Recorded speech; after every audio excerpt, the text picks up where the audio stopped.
बिस्मिल्लाहिर्रहमानिर्रहीम अस्सलाम वालेकुम welcome back to my channel. उम्मीद है आप सब खैरियत से होंगे और मेरी रेसिपीज़ को ज़रूर एंजॉय कर रहे हैं।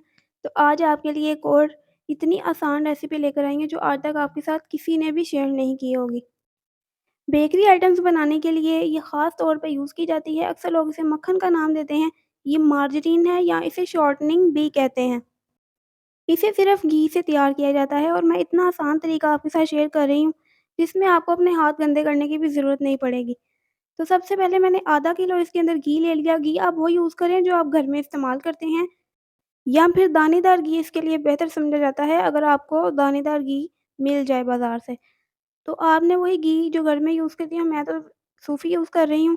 इसको हमने आधा किलो को अच्छे तरीके से पिघला लिया है फ्लेम के ऊपर और इसे 3 से 4 मिनट हम अच्छे तरीके से गरम करेंगे। तेज़ गरम जब हो जाएगा तो फिर हम फ्लेम को ऑफ़ कर देंगे और इसको ठंडा होने देंगे। बर्फ़ की हमें ज़रूरत नहीं है, अपने हाथ गंदे करने की ज़रूरत नहीं है।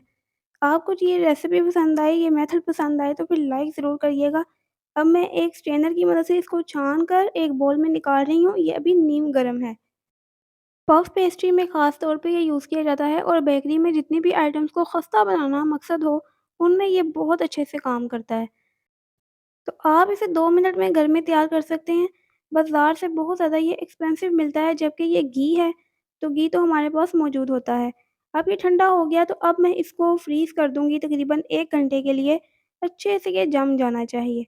अब 1 घंटे बाद मैंने इसको निकाला है, आप देख सकते हैं ये अच्छे से जम चुका है। इसको एक चम्मच की मदद से थोड़ा-सा मैं मिक्स करूँगी। अब हमें इसकी मिक्सिंग करनी है और मिक्सिंग कैसे करनी है बीटर की मदद से।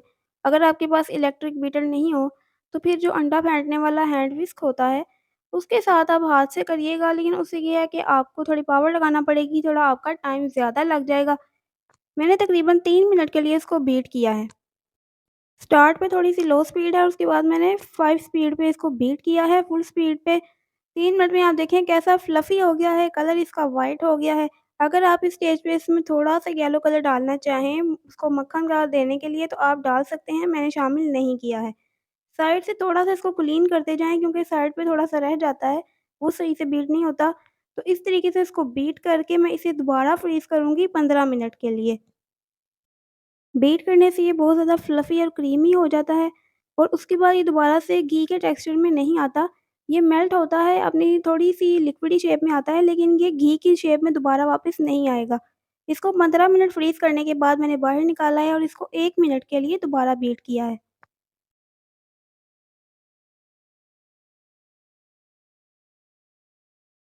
देखें कितनी आसानी से, कितनी जल्दी हमारा ये मक्खन तैयार हो गया है, मार्जरीन या शॉर्टनिंग। तो अब मैं इसको एक मोल्ड में निकालूँगी। मोल्ड में मैंने बटर पेपर लगा के इसको थोड़ा-सा ग्रीस करके रख दिया था। आप इसकी जगह पे अगर आपके पास नहीं हो तो आप क्लिंग रैप यूज़ कर लें या फिर सादा शॉपर जो होता है प्लास्टिक का, दूध वाला शॉपर उसे खोल के आप उसको साथ भी इसको कर सकते हैं। इसमें हम सारा ये शामिल कर देंगे, इसको थोड़ा-सा बैलेंस कर देंगे। अब मैंने इसको क्लिंग रैप से कवर करके फ्रीज़ कर दिया है। तकरीबन 3 से 4 घंटे अच्छे से इसको जमने दें। और फिर मैं आपको निकाल के इसका रिज़ल्ट दिखा रही हूँ, इसको कट करके दिखा रही हूँ, तो कितना आसान है ये। आपको बर्फ़ में पानी में डाल के इसको डुबोने की ज़रूरत नहीं है और हाथों से मसलने की भी ज़रूरत नहीं है। तो इतनी आसानी से ये तैयार हो गया, इसे आप जितनी बेकरी आइटम्स बनाना चाहें आप बना सकते हैं। मैंने इसके छोटे-छोटे से ब्लॉक्स बनाकर छोटे-छोटे से टुकड़े करके उनको अलग-अलग से पैक करके फ्रीज़ कर लिया है। ज़रूरत के मुताबिक आप निकाल कर इसको इस्तेमाल कर सकते हैं।